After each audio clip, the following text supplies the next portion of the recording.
क्या होगा अगर एक दिन आपको पता चले कि जिस चीज के पीछे आप पूरी जिंदगी भाग रहे थे वो असली सुख ही नहीं है?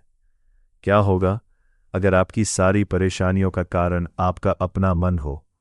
और क्या होगा अगर मैं आपसे कहूं कि हजारों साल पहले एक ऐसा ज्ञान दिया गया था जो आज भी इंसान की हर समस्या का समाधान रखता है?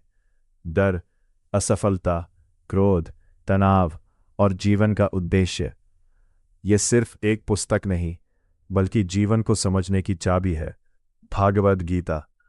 और आज की इस वीडियो में हम जानेंगे भागवत गीता के अनुसार जीवन का असली सार क्या है।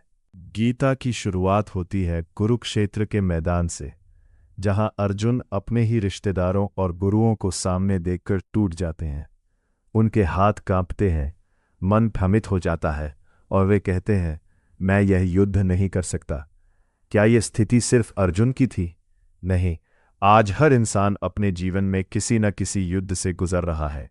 कभी करियर का संघर्ष, कभी रिश्तों का दर्द, कभी असफलता का डर और कभी मन की बेचैनी। और तभी जीवन में प्रवेश होता है कृष्णा का। भगवान श्री कृष्ण अर्जुन से कहते हैं, न आत्मा जन्म लेती है न कभी मरती है। शरीर बदलता है लेकिन आत्मा शाश्वत है। जैसे इंसान पुराने कपड़े बदलता है वैसे ही आत्मा नया शरीर धारण करती है। गीता हमें सिखाती है कि हम सिर्फ यह शरीर नहीं है, हमारा असली स्वरूप एक दिव्य आत्मा है। और जब इंसान यह समझ जाता है तब उसका डर धीरे धीरे समाप्त होने लगता है।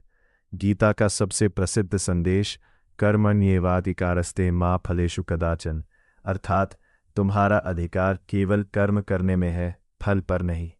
आज अधिकांश लोग दुखी इसलिए हैं क्योंकि वे परिणाम को लेकर चिंतित रहते हैं। अगर सफलता मिली तो अहंकार, अगर असफलता मिली तो निराशा। लेकिन गीता कहती है, पूरी निष्ठा से अपना कर्म करो और फल भगवान पर छोड़ दो। यही सच्ची शांति का मार्ग है। गीता के अनुसार मनुष्य का सबसे बड़ा मित्र भी उसका मन है और सबसे बड़ा शत्रु भी। अगर मन नियंत्रित हो जाए तो जीवन स्वर्ग बन सकता है, लेकिन अगर मन वासनाओं, क्रोध और लोभ में फंस जाए तो वही मन इंसान को दुखों में डाल देता है। इसलिए श्री कृष्ण कहते हैं, ध्यान करो, संयम रखो और अपने मन को भगवान से जोड़ो। तो क्या सिर्फ पैसा कमाना, नाम कमाना और सुख सुविधाएं जुटाना ही जीवन है? गीता कहती है, नहीं। जीवन का असली उद्देश्य है अपने वास्तविक स्वरूप को पहचानना, धर्म के मार्ग पर चलना और ईश्वर से जुड़ना।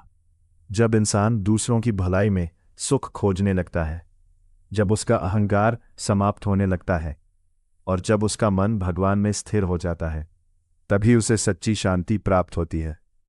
अंतिम संदेश भगवद गीता सिर्फ एक धार्मिक ग्रंथ नहीं बल्कि जीवन जीने की कला है।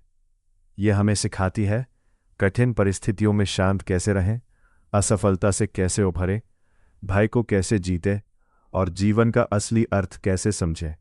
शायद इसीलिए हजारों वर्षों बाद भी गीता का ज्ञान आज उतना ही सत्य है।